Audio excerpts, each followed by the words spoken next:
Welcome to Greystone Capital Group, where we invite you to embark on an extraordinary journey towards a life of abundance and fulfillment. At Greystone Capital Group, we specialize in the transformative power of passive investing in commercial real estate. Your journey to financial freedom and a fulfilled life begins right here. Subscribe now and let Greystone Capital Group be your guide to shaping a brighter tomorrow. Hi, Jerry. Welcome to the show. I'm very glad to have a special guest today on building wealth through commercial real estate. Jerry is a very experienced real estate investor. He has looks like he has done the iconic Bowery Hotel, and he got into solar farms, which is something very is unknown to me. I'm very curious to kind of find out from Jerry how he got into that and how he started in his career. So Jerry, please tell us the audience a little about yourself and how you get started in real estate. I got started in real estate from fashion. My first venture into business was the fashion industry. I should tell you that I was dyslexic for 15 years of my life. Okay, that's amazing. Okay, I couldn't read a book until 50. It's a long story. It's in the book as to how I did that. Okay. And if you could take note to a woman's name, Helen Erlin, and there's an Erlin Institute that'll help people who are dyslexic. Okay. Yeah. Now, the fashion business, I was in there for approximately, well, let me first of all preface it by high school and college. I worked in 2 separate men's clothing stores. Okay. And that led to a thing which you mostly don't know, of course you're too young, Okay. something called the leisure suit. Oh, okay, never heard that one. Okay. If you go online and look at the leisure suit, you'll see it was the biggest fashion trend in menswear for 6 years. And Okay. I started that trend. So for 6 years, I ran a business that made the fabrics and so forth for the leisure suit. And when it ended abruptly. Okay. And that was because of knockoffs. People knocking me off. And then I figured out what did I learn during running this, because I really hadn't learned anything. I didn't have a college degree. Yeah. So one of the things I learned was I rented 10,000 square feet in the MGM building. Okay. Time was a premier building. And I paid very little rent. Okay. And I was able to rent out 5,000 of those square feet to somebody else who paid me twice the rent I was paying for the whole thing. Oh, wow. That's amazing. Okay. So I realized right away, real estate was a good business. Yeah. And I started to look for real estate. Okay. Then I realized, looking in the city, and the city was going out of business on all levels. This was during Mayor Lindsay, and it just, you won't remember that period, but it was a horrible period in the city. Mm-hmm. And what time frame was that, Jerry? What year was that? Hold on, I'll look in the book and tell you. It was in the 70s. 70s. Okay. It's actually, I have them all.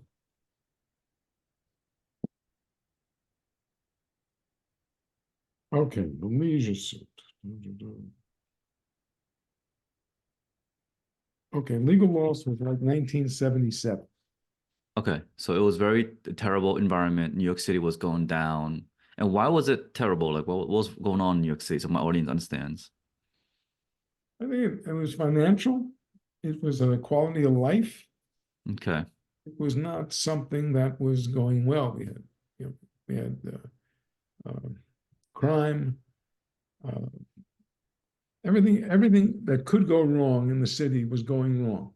Okay. Okay. And manufacturing buildings, manufacturers started to move out of the city. Yeah. So that left manufacturing buildings. Okay. The artists moved into them as places for their studios, and then they started to live there. Okay. Which was against zoning. Against zoning. Okay. That's when I started to build, I should say renovate these buildings, bringing up to code and getting them a legal status. Okay. Getting back to building codes, enforcement, and making it nicer, more livable, I guess, in the downtown area, Lower East Side. Is that correct? Yeah. Okay. Okay. Even Soho in that area. Soho. The fact of the matter is that loft buildings are still the best form of living in the city. Now they're the most expensive form of living in the city. Yes. But the beauty of them was that they were big. And in some instances had windows on all four sides. And I mean, we're talking about 5, 10, even 20,000 feet space.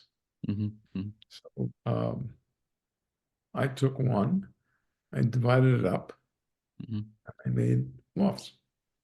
Okay. And that was the first loft period.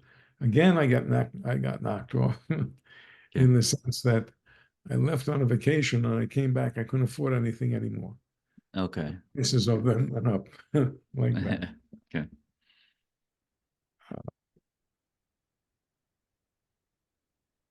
So after that, I took one loft building, Okay. and I made it a medical building. A medical building. Okay. So you decided to go to make it medical in one of the buildings. Okay. And I divided up maybe there must have been about 70 doctors eventually.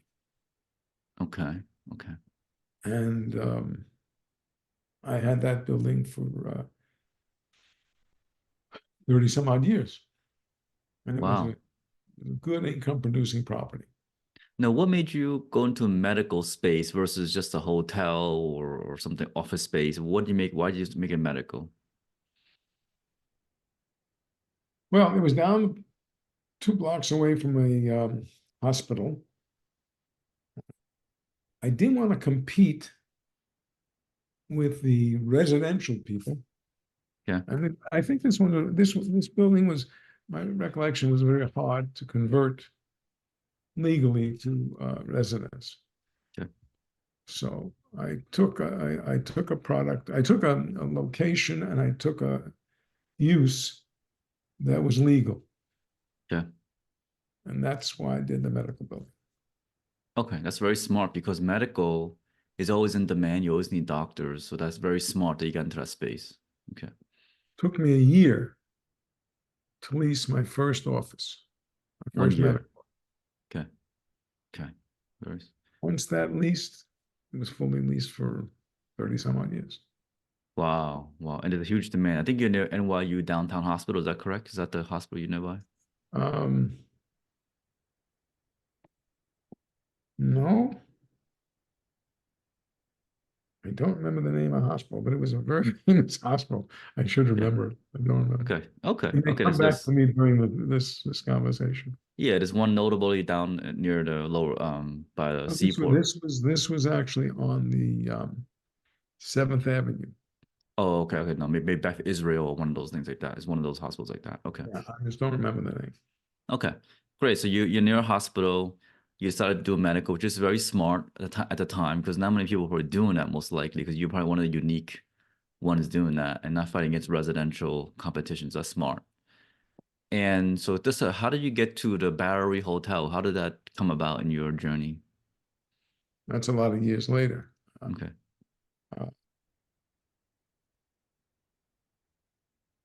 Before that, I Okay. found a building that it was a very huge building, actually. Yeah. and you didn't see it from the street. From the street, it looked like a regular 100-foot building, Okay. and it had entrances on two sides. Okay. So for whatever it is, I was on top of a building next door, and I looked down, and this building was all of that frontage on First Avenue and also on 10th Street. It was a big, big building. Mm-hmm. And it went across the street, and it turned out to be a theater. A theater. Okay. And they had 6 stages, 6 individual stages, Okay. and they were being foreclosed on. Oh, wow. Because the guy landlord couldn't pay their fee. I guess the theater wasn't operating well. It So, was the city that actually controlled it. oh yeah. The builder of one of the theaters didn't Okay. get paid and was suing them to foreclose on it. So I came in and I said I would build a theater. A I theater. would build, Okay. no, I would build something above the theater, Okay. which would save the theater. And the theater could remain just like it was. Okay. So, and I would improve the theater as well. Okay. Okay. So I built a 17-story building above the theater. That's amazing. So let me ask you, how did you know how to build, number one? Was it your partner or yourself? And number two, how did you get the funding to build this expensive building in New York City? Those are 2 quick questions, huh? Yeah. Um, I took in a partner Okay. who was a very substantial builder Okay. in New York, Yeah. because I had already acquired and tied up the property. Yes. They were making a relationship with him. Okay. And I was going to just sit back and let that happen and not be involved until there was a design questions, because primarily I'm a designer. Okay. Look at myself as a designer more so than a businessman or a real estate man. Okay. Even though my life has been nearly 100% real estate. That's great. That's great. But you have to, I want you to know something. The design of a product keeps you, is one of your best assets. The location of a property is the location of a property. So you have a unique asset then. Yes. I told you before, I got knocked off in the textile industry. I got knocked off in the real estate industry because of that concept. But your property is then all you can add to your property is design. Right. The unique design of it. Yes. Yeah. And that was my forte. Awesome. Awesome. So where were we just now? We were just at the theater building. Right. So I built the theater building. I Mhm. built it like a lollipop. Have you heard that term? No, I'm not. No. Lollipop, lollipop looks like a stick at the beginning, Okay. opens up and goes up to whatever the structure is going to be. So the theater was not going to give me up any space on the ground floor, Okay. or very little space on the ground floor. So in the negotiations, I said, okay, I'll take this. And within that space, I built a very small lobby with an elevator that went all the way up to my product. Okay. Right. And we built the building. Okay. Wow. And how many months took you or years to build that building? How long took you to build that building? It took a little over a year to build it. Took 2 years to put it together. Okay. So it's a total of 3 years. I told you I had a builder. Pan Am 7, whatever flight was, went down. It was going to Europe. Europe? Okay. You went, okay. The gentleman who I was in partners with was on that plane. Okay. And like everybody else on the plane, he was killed. Oh, he was killed on the plane? Oh my God. Okay. So I woke up and I realized I had no one to build the building. Wow. Now, how did he get killed on the plane? That's very interesting. Did the plane just shot down terrorists? Or? No, the plane went, well, they don't know what happened. Went over the uh, East Coast. They went over the water and it Yeah. went down. There are rumors that it was shot down, Mm-hmm. but it was never proven. Oh, it's one of those Pan Am back then or some kind of Yeah, thing. that was Yeah. exactly it. That was the Yeah. one. Yeah, yeah. Well, that's crazy because that's when I was young, I heard about that, but I never knew someone passed away in that train, in that flight. So So that's what occurred. Now I had to find another builder. I found another builder. It didn't work out. okay. So I ended up building the building. That's what Yourself? happened. And how did you do it yourself about the competency and the skill set? How do you do that? The development, you know? Read the book because the book is called Jump on a Train.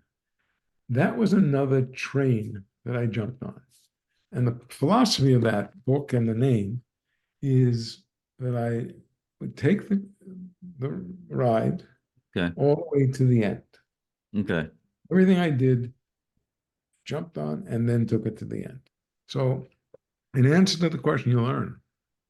So, yeah, so just trial and error and learning and just taking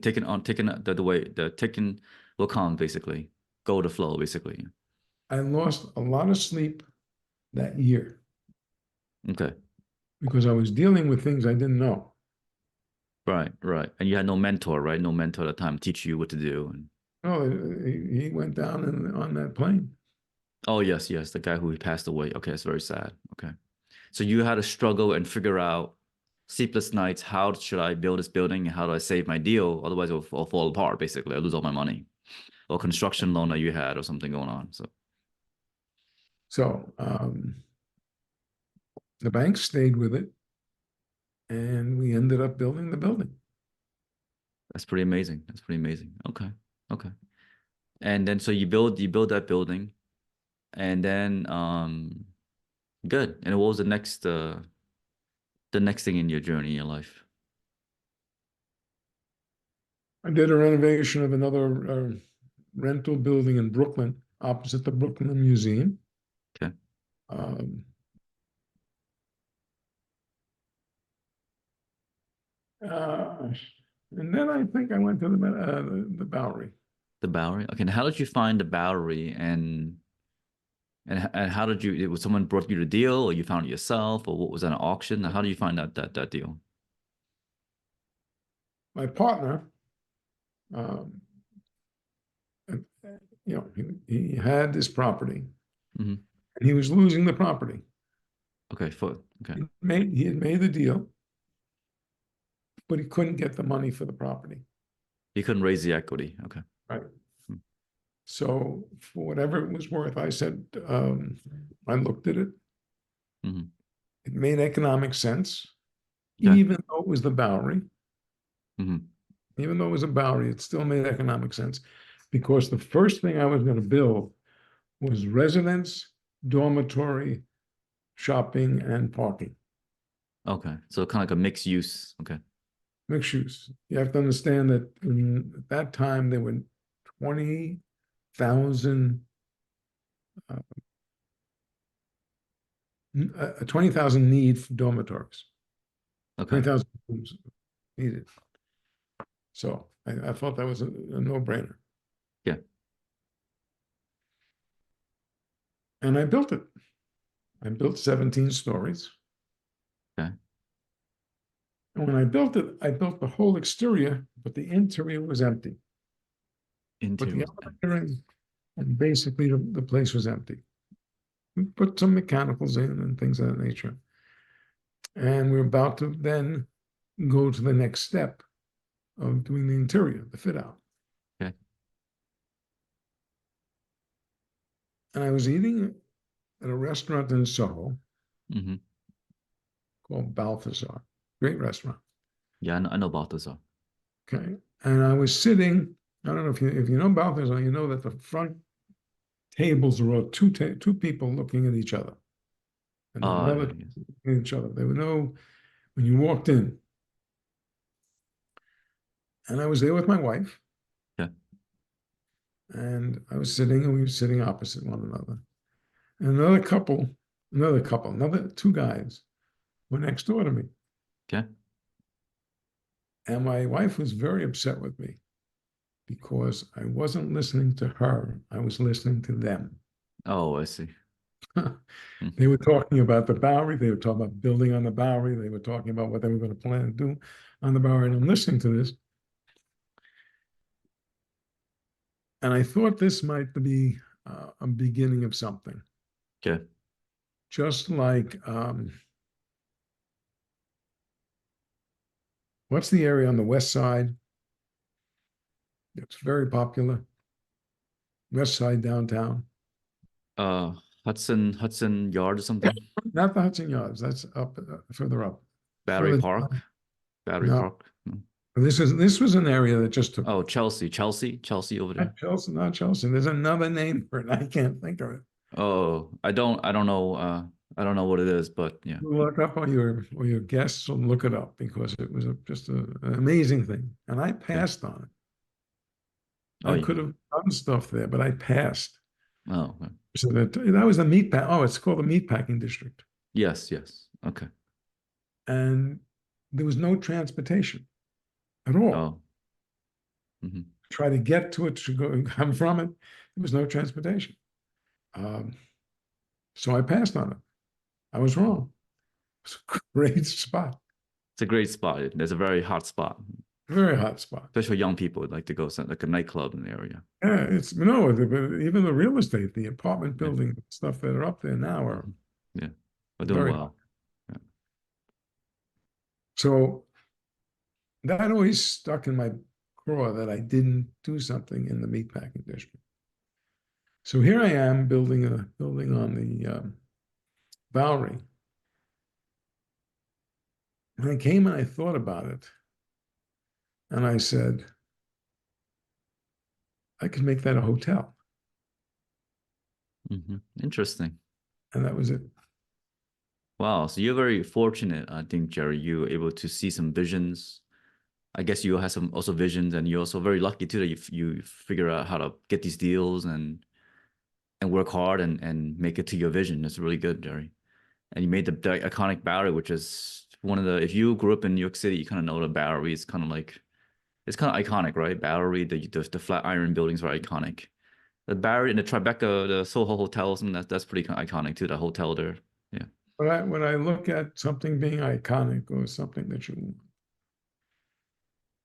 it's when you can get in a cab, yeah, and give them the name, and they'll take you there. No address. Just, yeah. The cab drivers know where it is. Yeah. So look at that as iconic. I should say that I had partners, and I told you I had partners in building the hotel. Yes. I brought in the best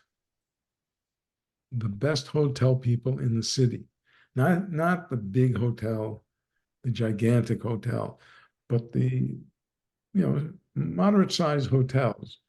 They knew exactly what to do. Right. So the lesson is you need to partner up to good operators who know what they're doing in the vertical. Yeah. So that's the only way. If you can get the deal and they can help you, you split the equity, you have someone else raise the capital or just get some funding or whatever, and then you got it. You just need the deal, which you're a deal finder. You need the operating expertise, which is someone else, and you funding. You could get some funding from them or whatever, construction, or you need to get the funding. That's the key pieces of making a deal work, basically. Well, the key piece, no matter what the situation is selling. Is selling. Okay. You have to sell to the bank, you have to sell to the partners, you have to sell to whoever it is that you need something from. Yes. And I look at selling as being the most important talent someone can have. Right. So selling is pitching your ideas, your vision, and then raising the so they believe in you because it's a transfer of trust.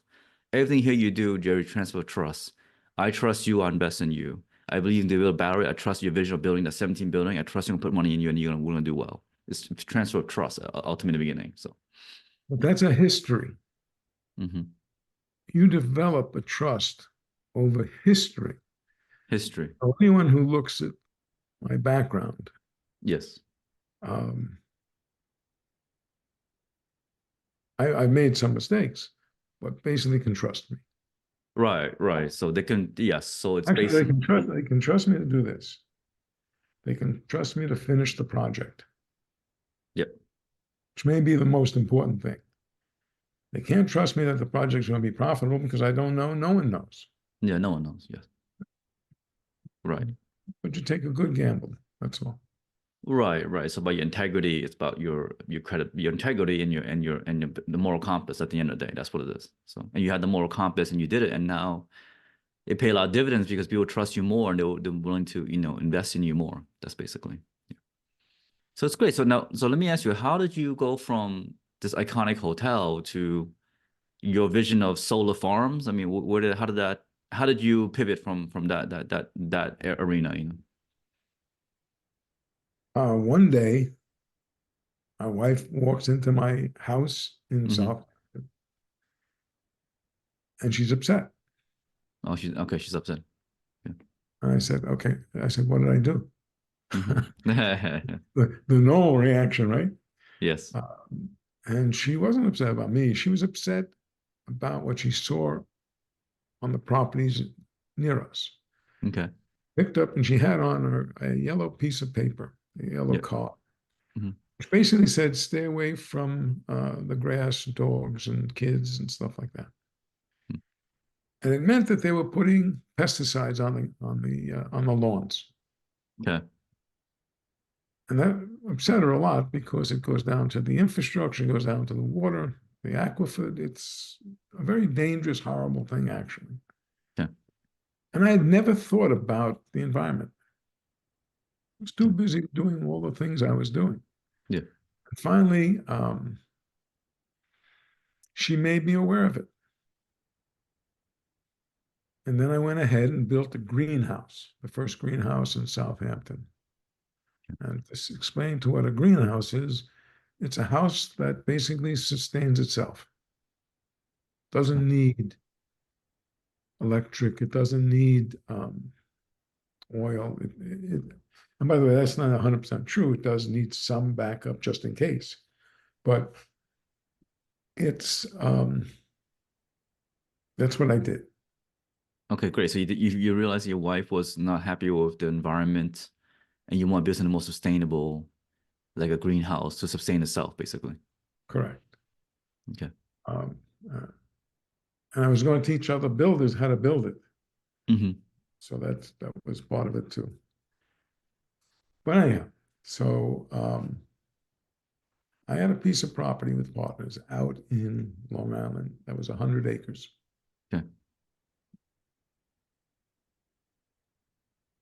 I'm getting a little ahead of myself because I made a trip to Italy.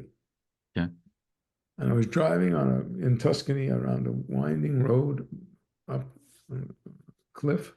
Mm-hmm. And I looked down and I saw this lake. Okay. I said, what? There's not supposed to be even water there. So I drove around to it, and there was a wired fence going around the whole thing. And I knocked on the fence, and this older Italian guy comes over. I don't speak Italian. He doesn't speak English. My wife has at that time a broken Italian. She walks over, we talk. Turns out that the place is a solar farm. Oh, wow. From the top, it looked the shine. Mm-hmm. From the bottom, it was a solar farm.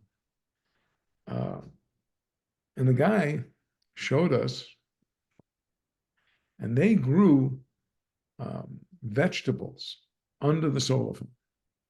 Oh, wow. So the sun will Solar power farm it. Okay. made energy for the town, Mm-hmm. So they had plus they were able to get um, um, vegetables from that. Okay. And I thought that was amazing. And I thought about my 100 acres, and I started on a quest to build a solar farm. Okay. Interesting. And your partners were cool with that? I guess they assumed they're cool. Okay. Solar farm. We had owned it for a long period of time and not collected any rent and not did anything with it. I actually wanted to build um, a subdivision of greenhouses like the one I just built in Southampton, Okay. but the town wouldn't let me do it. Okay. Okay. So it was zoned industrial. Okay. So I so I built a solar farm. Took me 4 years to fight because it was a fight. Yes. A fight with the town. It was a fight with the neighbors. It was a fight with the building department. It was a fight with everybody and the utility. And finally, I won the fight with the help of Governor Cuomo. Okay. And took me about 8 months to build the farm. Let me ask you, so do you actually make money from a solar farm, or what's your purpose of what do you do in a solar farm? There's two profit centers in a solar farm. There's a tax credit Okay. that you get, which Yeah, is a yeah. substantial part of that. Mm-hmm. And you get paid from the utility. You're selling the utility energy. Oh, back to utility, like a Con Edison or something like that, PSE&G or PSE&G in Long Island too as well. So they're buying the energy. I see. So okay. It's the same thing as rent.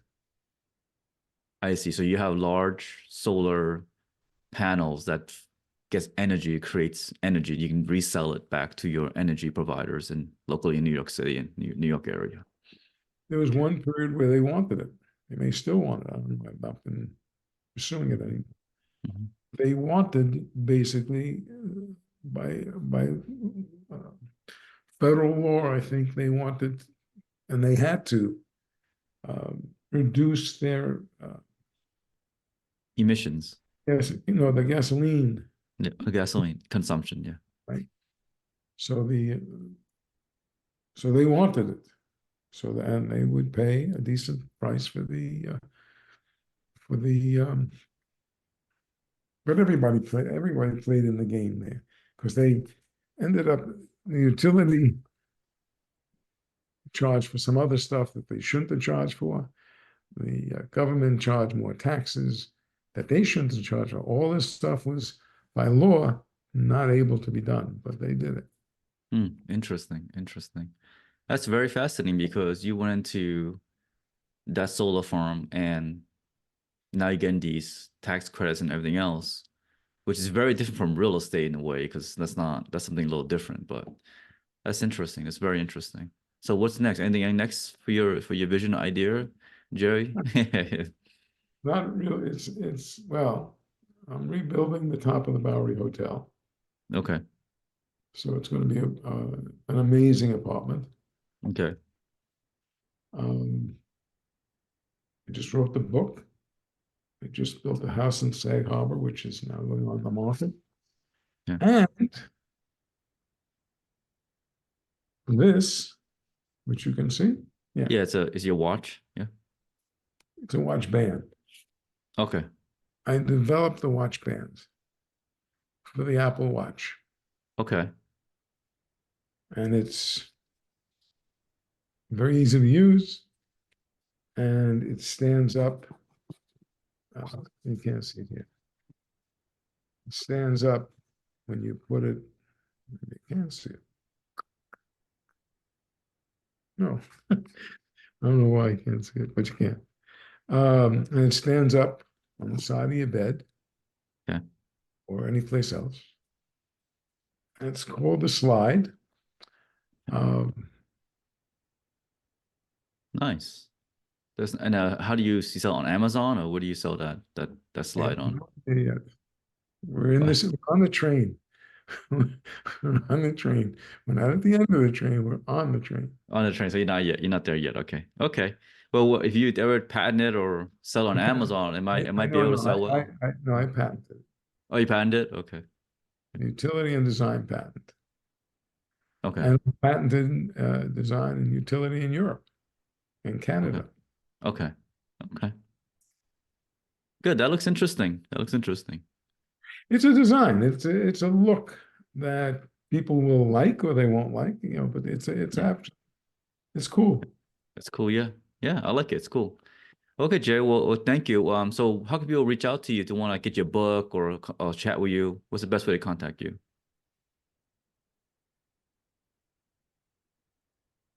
Gerald Rosengarten, jumponatrain.com, at jumponatrain.com. Oh, really? Okay. Okay, great. We'll put that in the show notes. And thank you, Jerry, for coming on the show today. I really appreciate your time and your advice. Thank you. Okay.